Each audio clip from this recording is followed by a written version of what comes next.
Praise the lord. దేవుని పరిశుద్ధ నామమునకు మహిమ కలుగునుగాక. క్రీస్తునందు ప్రియమైన సహోదరి సహోదరులకు నా హృదయపూర్వక వందనములు తెలియజేయుచున్నాను. ఈరోజు దేవుని వాగ్దానం, అతి శ్రేష్టమైన గోధుమలను అనుగ్రహించి నేను వారిని పోషించుదును, కొండ తేనెతో నిన్ను తృప్తిపరచుదును.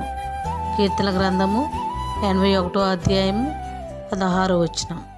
ప్రియమైన సహోదరి సహోదరులారా, మనం నమ్ముకున్న దేవుడు మంచి పోషకుడు, అనుదినము మన అవసరములను తీర్చే దేవుడు, మనలను పోషించే దేవుడు.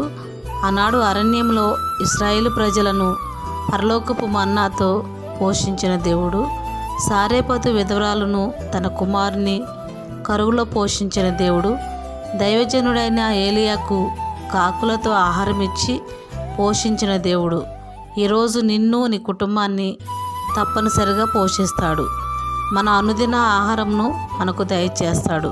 ఈరోజు వాగ్దానం వింటున్న సహోదరి సహోదరుడా, ఏమి తిందుమో అని, ఏమి త్రాగుదుమో అని, ఏమి ధరించుకుందుమో అని వస్త్రమును గూర్చి అయినను ఆహారమును గూర్చి అయినను చింతపడక ఆకాశ పక్షులను పోషించే దేవుడు ఈ రోజున నిన్ను నన్ను కూడా పోషిస్తాడు.